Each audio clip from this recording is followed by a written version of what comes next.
पहले तो आपका स्वागत है सबका राज हॉस्पिटल में। आज के प्रेस कॉन्फ्रेंस का पर्पस था जो हम उल्लेखनीय करना चाहते हैं कि राज हॉस्पिटल रांची पहला हॉस्पिटल है झारखंड का जिसने NABH इन इमरजेंसी मेडिसिन का सर्टिफिकेशन प्राप्त किया है। NABH अपने आप में एक QCI के तहत एक्रेडिशन बॉडी है जो सिर्फ हॉस्पिटल्स के स्टैंडर्डाइजेशन, उनकी सर्विसेज का मापदंड करके एक ये एक्रेडिशन प्रोवाइड करती है जिससे आपके हॉस्पिटल की एक पोजीशनिंग आप कर पाते हो based on the level of services that you provide. Basically अगर आप इसको आम भाषा में समझना चाहते हैं तो जैसे 5 स्टार होटल्स को स्टार रेटिंग दी जाती है, उसी तरह से हॉस्पिटल्स के लिए NABH एक तरह का स्टार रेटिंग है। NABH के एक फुल एक्रेडिशन होती है और एक एंट्री लेवल एक्रेडिशन होती है। एंट्री लेवल एक्रेडिशन एक बहुत बेसिक स्टैंडर्ड्स में किया जाता है, बट फुल NABH को बहुत डीपली देखा जाता है।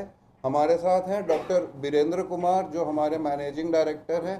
ये आपको NABH क्या होता है पहले इसका एक ब्रीफ में समझाएंगे और फिर हम लोग इमरजेंसी सर्विसेज में जो हमने एक्रेडिशन प्राप्त किया इसके बारे में आगे बात करेंगे। Please doctor Virendra. धन्यवाद सर। पहले तो मैं आप सबका स्वागत करता हूं, आपने समय निकाला। और इसके ऊपर आगे बताना चाहूँगा, मैं डॉक्टर वीरेंद्र, प्रबंध निदेशक राज अस्पताल। NABH क्या होती है जैसे सर ने बताया, मैं इस पर कुछ प्रकाश डालता हूँ। जैसे जैसे इंडिया में हम तरक्की करते गए और 1990 के दशक में बहुत सारे कॉर्पोरेट हॉस्पिटल्स, बहुत सारे एजुकेशनल इंस्टीट्यूट्स ऐसा खुलने लगे।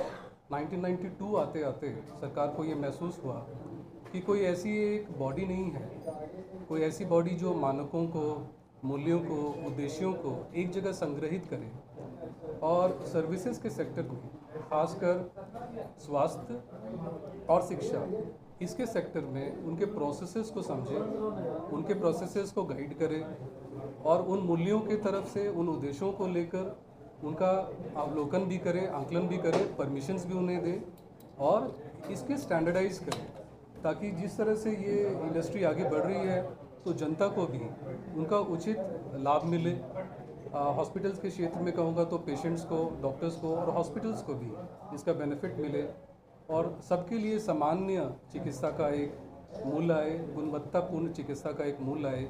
इसको ध्यान में रखते हुए क्वालिटी काउंसिल ऑफ इंडिया का गठन किया गया। क्वालिटी काउंसिल ऑफ इंडिया 1996 में इसका प्रादुर्भाव हुआ है। सोसाइटीज़ एक्ट के तहत इसे रजिस्टर किया गया है। ये एक ऑटोनॉमस बॉडी है। QCI को हम हिंदी में जैसे जानते हैं भारतीय गुणवत्ता परिषद कहते हैं इसे। It is an autonomous body under government of India और ये ministry of commerce and industries के अंदर इसकी फंक्शनिंग होती है। कोई भी सरकार हो, कोई भी स्टेक होल्डर्स हो, इसकी ऑटोनॉमी है ताकि ये वैल्यूज़ के तहत, पॉलिसीज़ के तहत और अपने मापदंडों को, मानकों के तहत निर्विरोध और इंडिपेंडेंट रूप से एथिक्स और वैल्यूज़ को ध्यान में रखते हुए, प्रोसेसेस को ध्यान में रखते हुए, वैज्ञानिक तौर तरीके ध्यान में रखते हुए हॉस्पिटल्स, एजुकेशनल इंस्टीट्यूट्स और भी कोई ऐसे सर्विस प्रोवाइडर्स हैं उसका जो है मूल्यांकन करें, उनको परमिशंस दे, ग्रांट करें और उनको सपोर्ट करें। क्वालिटी काउंसिल ऑफ इंडिया जब 1996 में बनी तो गवर्नमेंट को इसका सपोर्ट चाहिए था। एसोचैम, FICCI और CII ने मिलके इनके प्रोमोटर्स का रोल लिया और इन बड़े बड़े संस्थाओं ने क्वालिटी काउंसिल ऑफ इंडिया को सपोर्ट किया।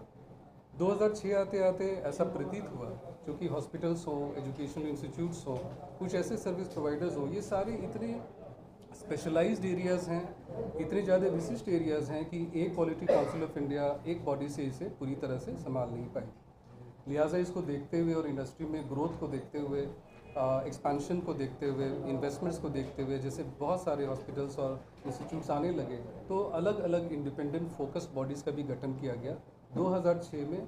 इसी तरह से बहुत सारे डिस्कशंस के बाद NABH का गठन हुआ।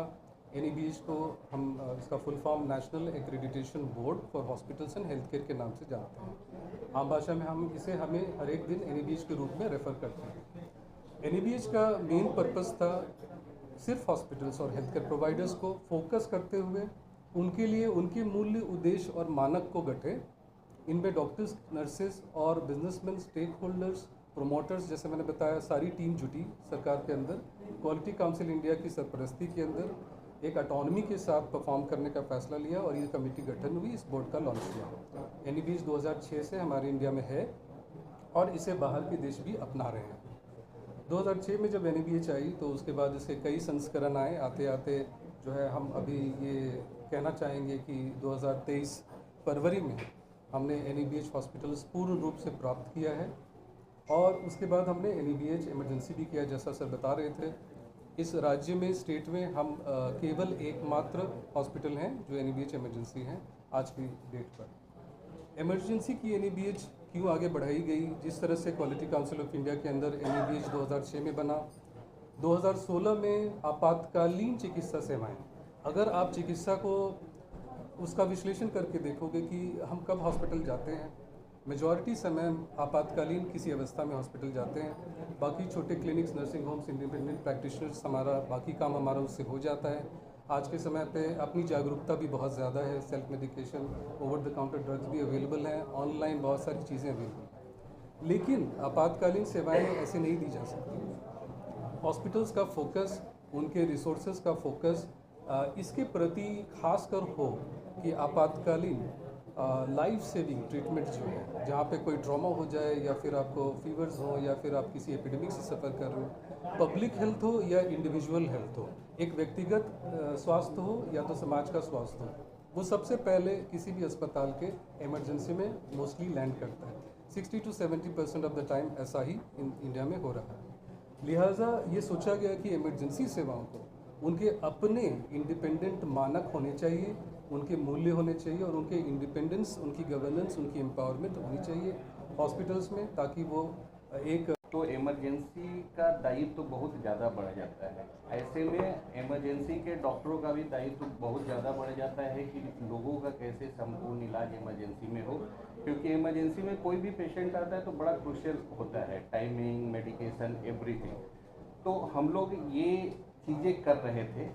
अगेन फिर हमारे दिमाग में आया कि क्यों ना हम अपने इमरजेंसी को NABH एक्रीडेटेड करवाएं, सर्टिफिकेट करवाएं, क्योंकि अगर जो हम काम कर रहे हैं और वो गुणवत्ता में हम काम कर रहे हैं तो उसका सर्टिफिकेशन भी हमें चाहिए। जैसे इमरजेंसी में हमारे पास ट्रॉमा के पेशेंट्स आते हैं, कार्डियक पेशेंट आते हैं, स्ट्रोक के पेशेंट आते हैं। जो स्ट्रोक के पेशेंट विंडो आवर में जो पहुंच जाने चाहिए इमरजेंसी में, और वैसे पेशेंट अगर हमारे पास 4.5 घंटे के अंदर आ जाते हैं तो हम लोग उनको इमरजेंसी में एक प्रक्रिया होती है थ्रोम्बोलाइजेशन, वो हम उसको इमरजेंसी में ही अपने न्यूरो टीम या कार्डियक है तो कार्डियक टीम के सहयोग से हम इमरजेंसी में थ्रोम्बोलाइज करते हैं। अगर कोई पेशेंट कंप्लीट हार्ट ब्लॉक में आया है तो उसको अर्जेंट PPI की आवश्यकता होती है, वो हमारे इमरजेंसी में अर्जेंट PPI हम लोग डालते हैं और पेशेंट को सिक्योर करते हैं। सेम जैसे हमारे पास RTA के केसेस आते हैं, एक्सीडेंटल केसेस, उनका तुरंत से इलाज शुरू करना, सारे इन्वेस्टिगेशन करना। तो हमने एक प्रोटोकॉल बना रखा है कि हमारे पास अगर कोई RTA का पेशेंट आता है, उसके इतनी देर में एक्सरे हो जानी चाहिए, इतनी देर में CT स्कैन होनी चाहिए, इतने देर में हमारे नर्सेज को असिस्ट कर लेना चाहिए, इतने देर में हमारे डॉक्टर्स को असिस्ट करना। तो हमने वो एक प्रोटोकॉल बनाया है। वो प्रोटोकॉल के बाद हम NABH के पास गए और NABH ने हमें सर्टिफाई करके और स्ट्रेंथन किया है कि हम एक एग्जाम्पल और बाकी लोगों के लिए, जैसा कि आपातकालीन विभाग पे बहुत ज़्यादा प्रेशर भी होता है और बहुत ज़्यादा दायित्व होता है, तो हम बाकी के लोगों को भी ये मैसेज देना चाहते हैं कि एक प्रोटोकॉलाइज्ड वे में काम करना चाहिए इमरजेंसी में, ताकि लोगों को ज़्यादा लाभ पहुँच सके। Thank you.